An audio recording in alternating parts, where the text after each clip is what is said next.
The best Lightroom export settings that you could possibly find. These settings will ensure that your pictures look good on literally every single social media, even Instagram. Cause I know that they be compressing the photos and shit and going crazy. Like, we'll handle that, don't worry. I'm gonna walk you through the whole process, and I'm even gonna give you some little bonus tips on how to make the pictures look, just a little bit cleaner. Yeah, let's get into it. All right, so we're here in Lightroom. The first thing that we're gonna do is we're gonna go all the way to the toolbar on the top, and we're gonna click on File. Then we're gonna go all the way down and click Export. This is gonna open our export settings, and all you have to do here is just follow my instructions, and you'll be good. So these settings on the top don't affect anything, so we're gonna go down to File Settings. This is what is super important. Image format has to be on JPEG. The quality has to be on 100. That's how you're gonna get the maximum sharpness and quality from that file. Color space, you're gonna have sRGB. In the image sizing section, you're not gonna change any of the dimensions. What you're gonna do is the resolution, you're gonna make sure you put it on 300 pixels per inch. That will ensure a very high quality. Output sharpening, you're gonna keep it on screen. Amount, standard, boom. Metadata, all metadata, you're chilling. And post-processing, you don't do anything to that. Watermarking, nothing to that, and you're good. Now what you can do is you can click add right here, and you can set that as a new preset and call it like,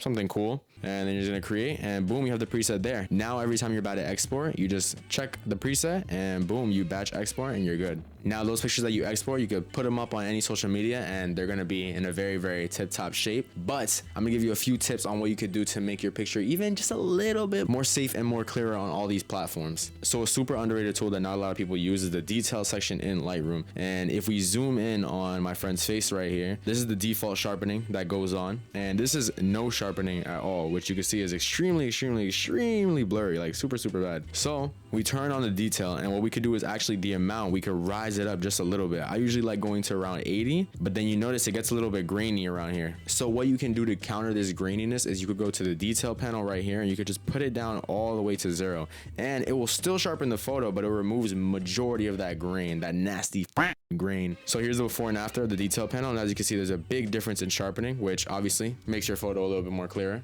Another tip that I highly recommend is cropping your photo into a 4:5 ratio. A 4:5 ratio equals to 1080 by 1350, which is the biggest dimensions that Instagram could use. And if you render in that ratio, you won't have to crop your photo or move it around or anything, which basically minimizes the steps that Instagram has to take, or any of the social medias, to compress your photo. The last tip that I highly advise using is shooting in RAW instead of JPEG. When you shoot in RAW, you have much more access to way more data, way more dynamic range, all that funny stuff that nobody really cares about. You have a lot of access to that, so you have more freedom when editing your photos, which means when you try to make really extreme post-processing effects, or just cool edits and shit, those effects will come out way cleaner because Lightroom just has more data to play with, which in my opinion I would take. So shoot in RAW. So yeah, that's pretty much it. Super light, super simple. If you like this video, please leave a like. If you liked it a lot, subscribe. That would be pretty dope. Let me know how much this video helped you or didn't help you in the comments below. And let me know what type of videos you want to see in the future in the comments below again. And I'll see you on the next one. Really not much to say, and it's been a while, I'm not gonna lie, but I'm back.